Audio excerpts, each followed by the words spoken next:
أما بعد فأعوذ بالله من الشيطان الرجيم بسم الله الرحمن الرحيم كل نفس ذائقة الموت صدق الله مولانا العظيم وصدق رسوله النبي الأمين الكريم ونحن على ذلك لمن الشاهدين والشاكرين والحمد لله رب العالمين. درود پاک پڑھیے صلی اللہ علیہ وسلم صلی اللہ علیہ وسلم صلاۃ و سلام علیک یا رسول اللہ صلی اللہ تعالی علیہ وسلم. ایک مرتبہ اور درود پاک پڑھیے صلی اللہ علیہ نبی صلی اللہ علیہ وسلم صلاۃ و سلام علیک یا رسول اللہ صلی اللہ تعالی علیہ وسلم.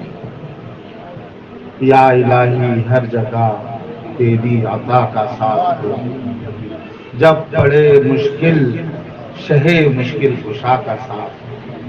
یا الہی گورے تیرہ کی جب آئے سخت رات، ان کے پیارے منہ کی صبح جافزا کا ساتھ.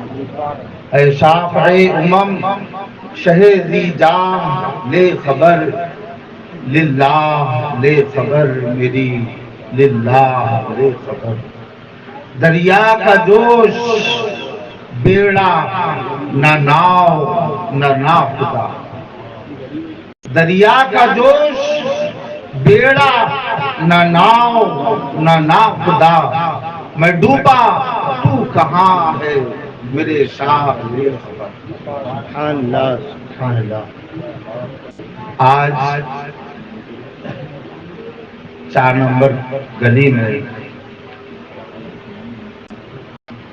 میری بیٹی غیاث بھائی باٹلے والے کی صاحبزادی اس کا سیوم ہے. جوان بچی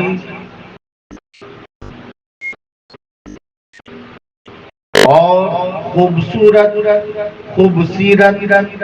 چنچل مزاج سب کو خوش رکھنے والی وہ بچی ہمارے درمیان سے چلی گئی. حقیقتاً یہ بہت افسوس کی بات، بہت بڑے صدمے کی بات ہے یہ کہ ایک جوان بچہ جس کو ماں باپ نے پیدا کر کے ماں نے اپنی چھاتی کے عرق سے کشید کر اس کو سینچ کر بڑا کیا، اس کو پال پوس کر بڑا کیا، اور وہ جوان بچہ ہمارے درمیان سے اچانک غائب ہو گیا. دوستان محترم، ہم سب مل کر اس بچی کے لیے دعا کریں کہ اللہ پاک اس کی مغفرت فرمائے، اس کے قبر میں رحمت و نور کی بارش فرمائے، اور اس کے تمام اہل خانہ کو صبر جمیل عطا فرمائے. لیکن ہمارے لیے ایک سبق دے کر گئی ہے، ایک کڑوی سچائی. میرے دوستو، میں تو آپ لوگوں کے درمیان کا ہوں، میں کوئی عالم نہیں بلکہ علماء کی جوتیاں اپنے سر پہ رکھ کے فخر کرنے والوں میں سے ہوں.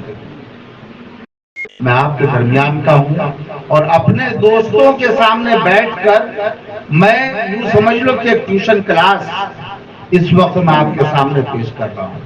میری باتوں کو غور سے سنیں. موت کتنی آسان لفظوں میں ہم سن لیتے ہیں.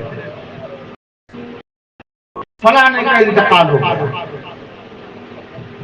فلانے کو کینسر کی بیماری تھی اس کا انتقال ہو گیا، فلانے کو ٹی بی کی بیماری تھی اس کا انتقال ہو گیا، فلانے نے پھانسی لے لی اس کا انتقال ہو گیا، فلانے کو ٹی بی کی بیماری تھی اس کا انتقال ہو گیا، فلانے کو اٹیک آیا اس کا انتقال ہو گیا. افسوس افسوس افسوس. لیکن ذرا کبھی سوچو کہ وہ انتقال، وہ موت کی گھڑی کیسی ہوتی ہے. کبھی سوچا ہے کہ موت کس طرح سے آتی ہے. اور ایک بات یاد رکھنا، یہ کڑوی سچائی ہے.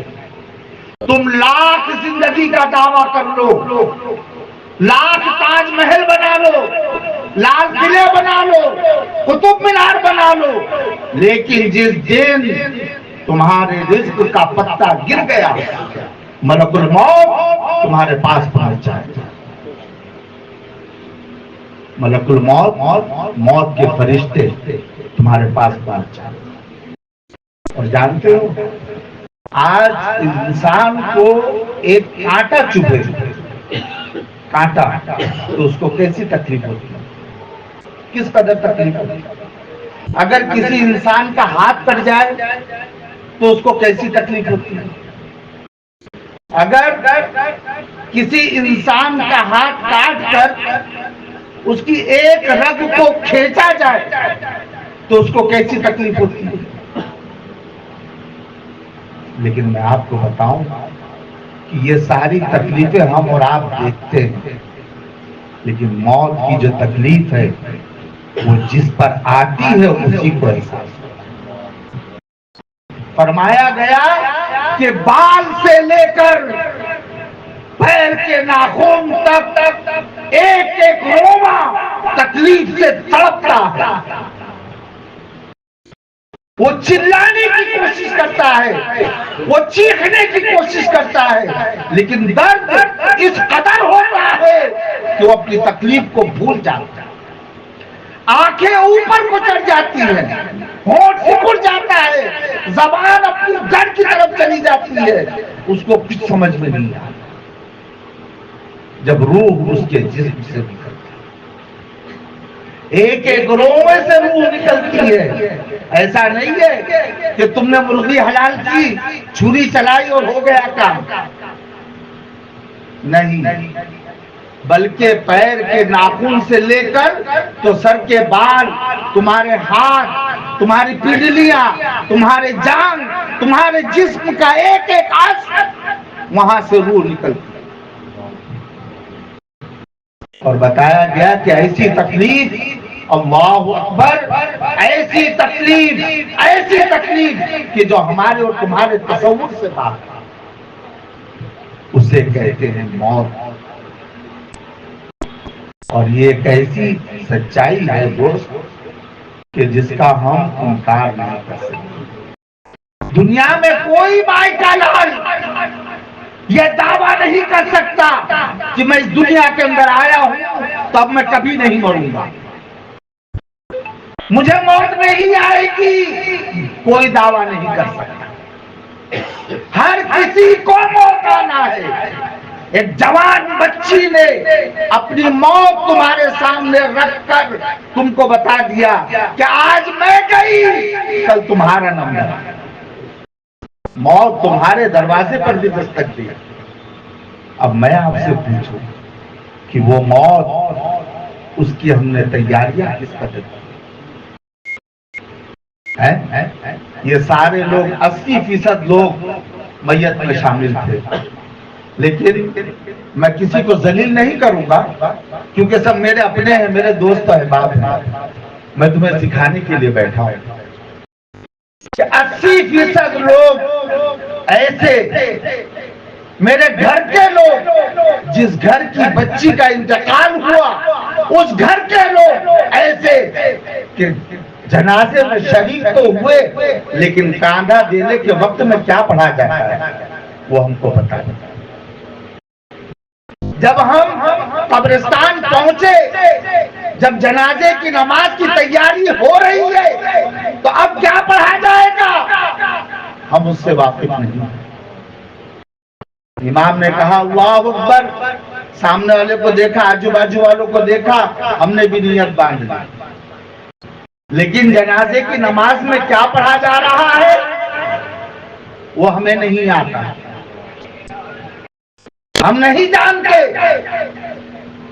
یہ موت جو جنازے ہماری نگاہوں کے سامنے سے روانہ ہوتے ہیں وہ ہم کو یہ تعلیم دیتے ہیں کہ دیکھ، آج اس کی میت جا رہی ہے، آج اس کی میت جا رہی ہے، آج اس کا جنازہ نکل رہا ہے، ایک وقت وہ آنے والا ہے کہ تیرا جنازہ نکلے گا، تیرے گھر سے کسی کا جنازہ نکلے گا۔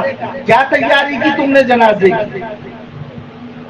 جنازے میں امام پہلی بار اللہ اکبر بولتا ہے تو اس وقت کیا پڑھا جاتا ہے ہم نہیں جانتے. دوسری بار اللہ اکبر بولتا ہے کیا پڑھا جاتا ہے ہم نہیں جانتے.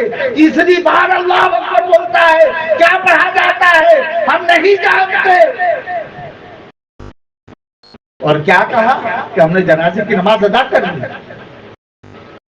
قبرستان لے کر پہنچے, قبر تک پہنچے, وہی بھائی جس کو بہن گرم گرم چائے بنا کر دیتی تھی, وہی باپ کہ جس کو بہن تازہ تازہ کھانا بنا کر دیتی تھی, آج وہی بھائی ہے, وہی بہن ہے, وہی باپ ہے اور وہی بیٹی ہے جو اپنے ہاتھوں سے اپنی خوبصورت بیٹی کو قبر کے کھڈے میں اتار رہا ہے. کیا سبق دے رہی ہے تم کو, کیا نصیحت دے رہی ہے تم کو کہ آج میری باری ہے کل تمہاری باری ہے, تیار ہو جاؤ, موت کا دروازہ کھل چکا ہے. دنیا میں تم پیدا ہوئے ایک مسافر بن کر تم آئے ہو, اور اس مسافر خانے میں تم جیسے اعمال کرو گے ان اعمال کے ساتھ تم کو اس دنیا سے رخصت ہونا ہے. اور یہ جو تکلیفیں میں نے بتائی نا, یہ درد کی تکلیف ہے. یہ رگ ایک ایک نس سے تمہاری روح کو کھینچا جائے گا, ایک ایک انگلی سے تمہاری روح کو کھینچا جائے گا, تمہارے جسم کے ایک ایک عضو سے تمہاری روح کو کھینچا جائے گا. اس وقت جو تکلیف ہوتی ہے اس کا تصور بھی نہیں کیا جا سکتا. لیکن رحمت للعالمین صلی اللہ تعالی علیہ وسلم نے تم کو راستہ دیا ہے, سواد اعظم کا راستہ, اہل سنت کا راستہ, ایمان و عقیدے کا راستہ. سچائی کے اوپر چلو گے, حق پر چلو گے, پانچوں وقت نماز کی پابندی کرو گے, حقوق ادا کرو گے, تو تمہارے جب وقت آئے گا, جب موت تمہارے دروازے پر آئے گی تو اللہ تبارک و تعالیٰ اس میں تمہارے لیے کمی فرمائے گا, سکون سے تمہاری روح نکلے گی. تم کو احساس بھی نہیں ہوگا کہ کیسے آئی, کیسے موت آئی. لیکن کب ہوگا جب ہمارے اعمال اچھے ہوں.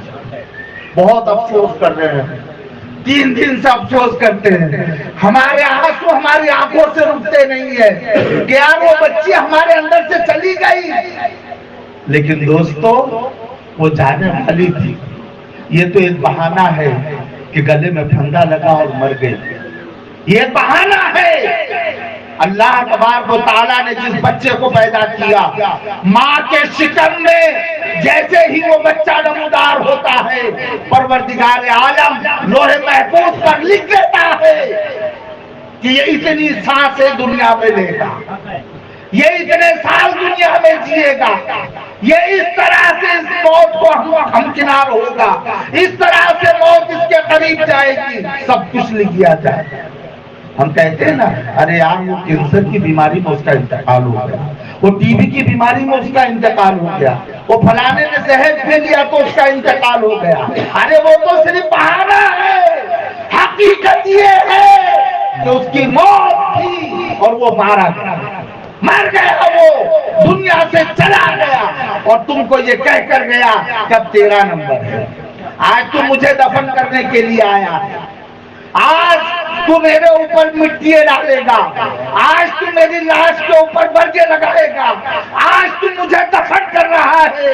لیکن یاد رکھ یہی وہ قبرستان ہے, آنے والی کل تو آئے گا.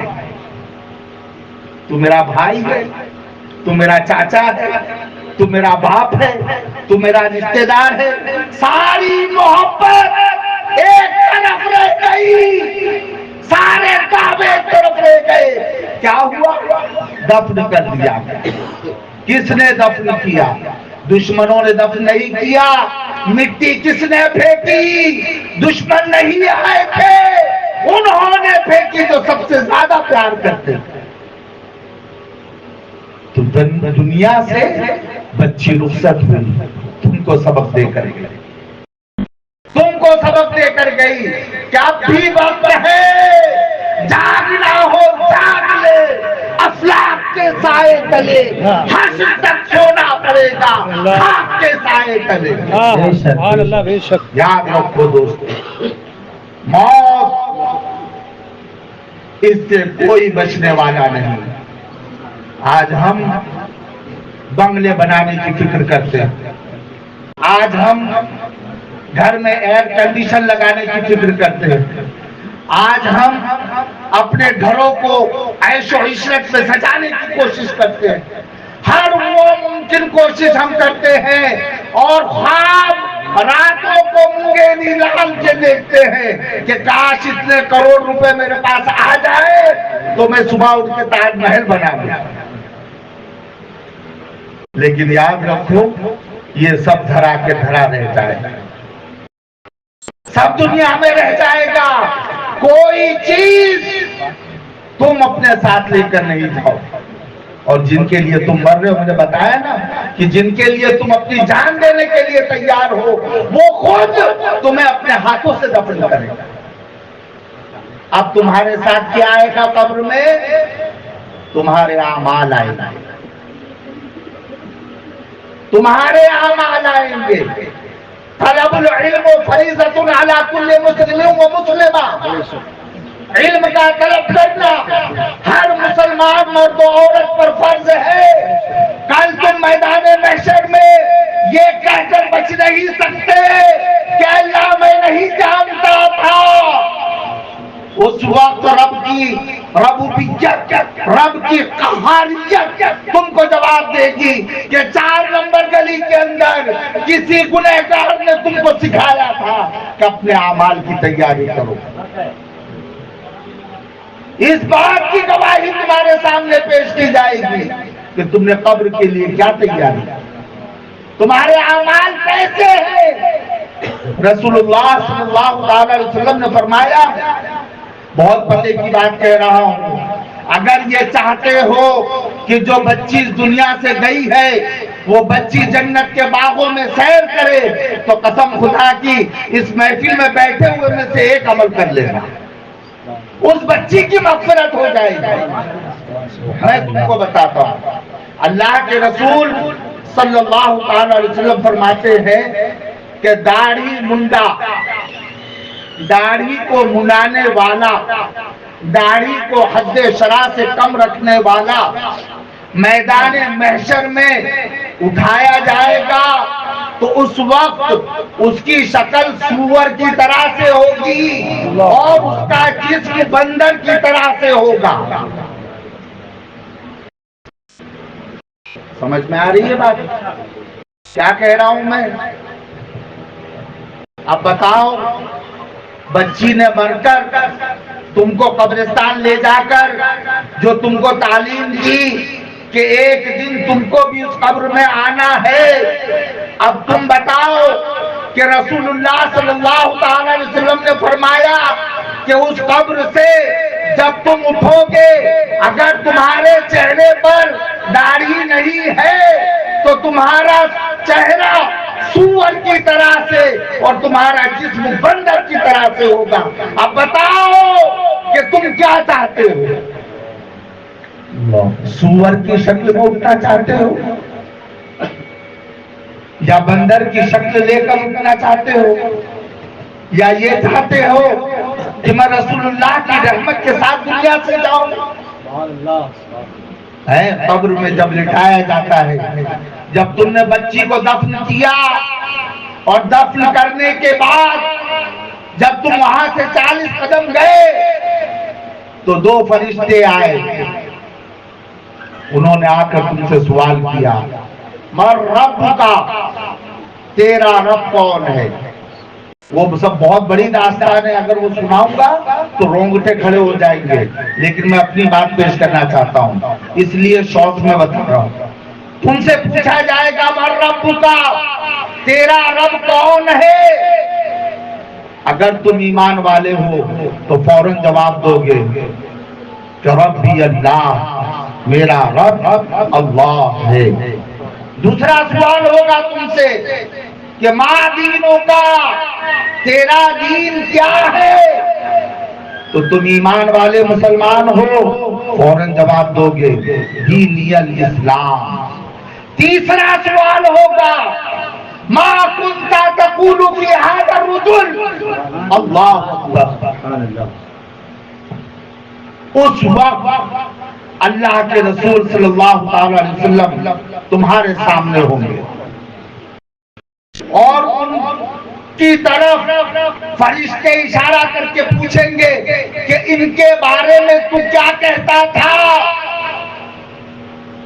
اب سنو، اگر داڑھی منڈے ہو گئے اور مر گئے تو رسول اللہ تم کو دیکھ کر اپنا چہرہ پھیر دیں گے۔ اللہ اکبر۔ کیا منہ دکھاؤ گے مصطفیٰ کے سامنے؟ بہت بڑا نعرہ لگاتے ہیں ہم، بہت بڑے دعوے کرتے ہیں ہم، لیکن جس وقت داڑھی منڈانے کی وجہ سے تمہارا نبی تم کو دیکھ کر اپنے چہرے انور کو موڑ لے گا، اس وقت کیا کرو گے تم؟ قبر میں کوئی بچانے نہیں آنے والا۔ ارے بچانے والے تو جتنے تھے وہ سب اپنے ہاتھوں سے دفنا کے گئے، مٹی تو بچانے والوں نے ڈالی ہے، اب بچانے کے لیے بچی ہے اگر کوئی ذات تو وہ رحمت للعالمین کی ذات ہے، وہ شفیع المذنبین کی ذات ہے، وہ آقائے مدینہ کی ذات ہے۔ اور حال یہ ہے کہ داڑھی منڈی ہوئی ہے۔ بتاؤ مجھے کس عالم میں تم رسول اللہ کا سامنا کرو گے؟ بزرگوں نے فرمایا کہ اگر چہرے پر داڑھی ہوگی تو سرکار کریم صلی اللہ تعالی علیہ وسلم تم کو دیکھ کے مسکرائیں گے۔ سبحان اللہ۔ کیا وقت ہوگا وہ، کیا شان ہوگی وہ کہ میرا مصطفیٰ میری نگاہوں کے سامنے ہو اور میرے مصطفیٰ کے چہرے اکثر پر مسکراہٹ ہو۔ کیا زندگی ملی، بس مردن ہے وعدہ دیدار، شوق جینے کا کیا کرے۔ ہم تو چاہتے ہیں کہ اللہ ہم کو جلدی دنیا سے اٹھائے۔ کیوں اٹھا لے؟ کیونکہ مریں گے تو مصطفیٰ کا دیدار ہو، لیکن داڑھی منڈا کے دنیا سے جاؤ گے اور ارمان یہ رکھو گے تو مصطفیٰ پیارے کے چہرے انور کو تمہاری طرف سے مڑتا ہوا دیکھو۔ اور ایک حدیث سنو، مصطفیٰ پیارے صلی اللہ تعالی علیہ وسلم فرماتے ہیں کہ جس نے داڑھی منڈائی، داڑھی پر استورا چلایا، مدینے کا آقا فرماتا ہے کہ اس نے میرے سینے پر استورا چلایا۔ اللہ اکبر۔ موت کیوں نہیں آتی، الہی ماجرا کیا؟ کیا فرمایا گیا؟ کیا فرمایا گیا کہ جس نے چہرے پر استورا چلایا، اب بھی اگر تمہارے مردہ دلوں میں تازگی نہ آئی تو کب آئے گی؟ کیسے عاشق رسول ہیں ہم، کیسے رسول اللہ کی محبت کا دعویٰ کرتے کہ ہر اتوار کو حجام کی دکان پر جا کر مصطفیٰ پیارے کے سینے پر استورا چلاتے۔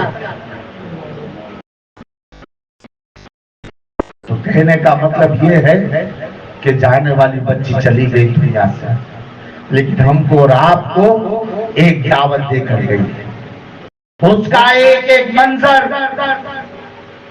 آپ اپنی نگاہوں کے سامنے لاؤ کہ وہ بچہ کس طرح سے ہمارے سامنے بڑا ہوا، ہم نے اپنی آنکھوں سے دیکھا، ارے ہم نے تو ہماری گود میں بیٹھایا، وہ بچی بڑی ہوئی، وہ بچی جوان ہوئی اور چند سانسوں میں، ایک لمحے میں، ایک جھٹکے میں ہم کو چھوڑ کر چلی گئی دنیا سے۔ اور گئی تو پھر کیا ہوا؟ کتنا خوبصورت چہرہ ہے، اس کو کفن میں لپیٹ دیا گیا، رونے والے روتے رہے، واویلا کرنے والے واویلا کرتے رہے، لیکن 4 لوگوں نے اٹھایا، کاندھے دیے اور لے جا کر قبرستان میں دفن کر دیا۔ آج اس جگہ پر جا کر دیکھو، کوئی بلڈنگ نہیں ہے اور کوئی پرسان حال نہیں ہے،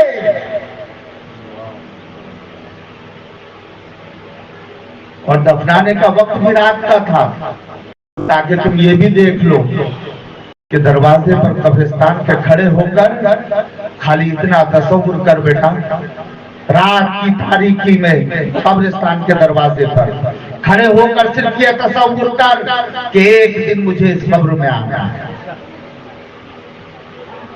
یہ شہر خاموشا ایک دن آنا ہے قسم خدا کی، ایک دن ہم کو یہاں سے جانا ہے، وہ قبر ہی ہمارا گھر ہے۔ کیا تیاری کی ہم نے اس قبر کے لیے؟ ہے کوئی تیاری؟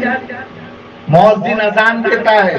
ہمارے بچپن میں ایک زمانہ تھا کہ جب ٹی وی نوی نکلی تھی، اللہ اس ٹی وی کی ٹی وی سے بچائے، جب یہ ٹی وی نوی نکلی تھی تو اس ٹائم میں جب اذان ہوتی تھی تو اذان کے وقت میں جاہل سے جاہل انسان ٹی وی کو بند کر دیتا تھا، ہے نا؟ اور رمضان کا مہینہ آتا تھا تو ٹی وی کو موڑ دیتا تھا، ٹی وی کا رخ دیوار کی طرف کر دیتا تھا۔ اور آج قرب قیامت کا یہ پرفتن دور، یہ خطرناک دور کہ جس دور کے بارے میں رسول اللہ نے فرمایا کہ فتنے تمہارے دروازوں پر اس طرح سے آئیں گے جس طرح سے بارش کی بوندیں گرتی ہیں۔ اللہ، آج یہ حال ہے کہ جب اذان ہوتی ہے نا تو موبائل سائلنٹ کر دیتے، ٹی وی کو آواز والیوم کم کر دیتے۔ اب رمضان رجب شکرا تو وہ دور کی بات، جاگنا ہو جاگ لے افلاک کے سائے تلے، حشر تک سونا پڑے گا خاک کے سائے تلے، ایک دن موت ہے دوست۔ کہنے کا مطلب کہ موت کوئی آسان جملہ نہیں ہے کہ تم نے یہاں پر ہاتھ رکھا اور دم نکل گیا۔ ساری دنیا کی وہ تکلیف جمع کر دی جائے، لفظ تکلیف کو حافظ اللہ، ساری دنیا کی تکلیفوں کو جمع کر دیا جائے تو موت کے وقت مرنے والے کو جو تکلیف ہوتی ہے اس کی برابری بیان نہیں کی جا سکتی۔ اب مرنے والا تو مر گیا، کیسی تکلیفوں سے گزرا یہ میرے مصطفیٰ نے مجھے بتا دیا اور میں نے تم تک پہنچا دیا، لیکن میرے اعلیٰ حضرت فرماتے ہیں کہ وہ مرنے والا دنیا بھر کی تکلیفیں اٹھا کر ابھی دار حق میں پہنچا اور تم نے رو رو کر اس کو تکلیف دینا شروع کر دیا۔ سمجھنا ہے نہ؟ جب ناخنوں میں سے روح کھینچی گئی، حد سے زیادہ تکلیف، ایک ایک نس سے روح کھینچی گئی، ہاتھوں سے روح کھینچی گئی، پیروں سے روح کھینچی گئی، گھٹنے سے روح کھینچی گئی، دل سے روح کھینچی گئی، آنکھوں سے روح کھینچی گئی، ناک سے روح کھینچی گئی، کان سے روح کھینچی گئی، ہر عضو سے روح کو کھینچا گیا، دنیا بھر کی تکلیف اٹھائی اور تکلیف اٹھا کر ابھی وہ روح باہر نہیں آئی کہ تم نے واقعہ کر کر کے اس کو اور تکلیف میں ڈالا۔ تو میرے امام فرماتے ہیں کہ اگر تم اپنے مرحوم کو رنج پہنچانا چاہتے ہو، غم پہنچانا چاہتے ہو تو چلا چلا کر رو، سینہ پیٹو، آہوزاری کرو، جتنا چلاؤ گے، جتنا آہوزاری کرو گے اتنی تکلیف اس مرنے والے کو پہنچے گی۔ اور صرف اتنا ہی نہیں، میرا امام کہتا ہے کہ اگر تم رونا دھونا بن کر کے ایسی محفلیں سجاؤ گے، مصطفیٰ کے گیت گاؤ گے، درود پاک پڑھو گے، یاسین پڑھو گے، قرآن پاک کی تلاوت کرو گے تو اس مرنے والے کی روح خوش ہو جائے گی۔ سبحان اللہ۔ سمجھ میں آ رہی ہے بات؟ اب یہ میں دیکھ رہا ہوں کیونکہ میرا گھر ہے، میں یہاں کے حال سے اچھی طرح سے واقف ہوں کہ ابھی تک رونا دھونا بند نہیں ہوا۔ تب میں نے تم کو یہ بتا دیا کہ اگر تم رو گے، چلاؤ گے، ایک جیسا رو رو رو رو کرو گے، سینہ پیٹو گے، افسوس کرو گے، چلاتے رہو گے تو اس سے تمہارے مرنے والے کو سکون نہیں پہنچے گا بلکہ اس کے روح کو رنج پہنچے گا۔ یہ اعلیٰ حضرت فرماتے ہیں۔ اور تم اچھا کام کرو گے، اس کی اچھی باتوں کو بیان کرو گے، اچھی اچھی محفلیں سجاؤ گے تو اس کی روح کو خوشی ہوگی۔ یہ بات یاد رکھیں اور جاہلانہ رسموں سے بچ کے رہنا۔ وہ گانے کی طرز پر نعتیں پڑھنا، گانے کی طرز پر اور داڑھی منڈے بیٹھ کر صبح 4 بجے تک سیوم 10واں 20واں 40واں کرنا اور اس کے بعد یہ کرنا کہ روحانی گھر پہ آئے گی، یہ جاہلانہ حرکتوں سے بچ کے رہنا۔ تمہارے علاقوں میں علماء کرام موجود ہیں، تم ان کی بارگاہ میں جا کر پوچھو کہ میری ماں کا انتقال ہو گیا، میری بہن کا انتقال ہو گیا، میرے بھائی کا انتقال ہو گیا، کون سا ایسا فعل کروں کہ اس کی روح کو ٹھنڈک پہنچے؟ ان سے رابطہ کرو اور ان سے سبق حاصل کرو اور اس اعتبار سے ان کے بتائے ہوئے طریقے پر اپنے مرحوم کے رسالے ثواب کرو۔ میں اللہ تبارک و تعالیٰ سے دعا کرتا ہوں کہ پروردگار عالم کہنے سننے میں مجھ سے کوئی غلطی ہوئی ہو، کوئی بھول ہوئی ہو، کوئی ایسی بات جو شریعت مطہرہ کے خلاف میری زبان سے نکلی ہو، میں آپ سب کو گواہ رکھ کر اللہ کی بارگاہ میں دعا کرتا ہوں، توبہ کرتا ہوں سچے دل سے اور دعا کرتا ہوں کہ پروردگار عالم میری بیٹی کو، غیاث بھائی کی بچی کو جنت الفردوس میں اعلیٰ سالا مقام عطا فرمائے، اس کے تمام گناہ کبیرہ گناہ صغیرہ کو معاف فرمائے۔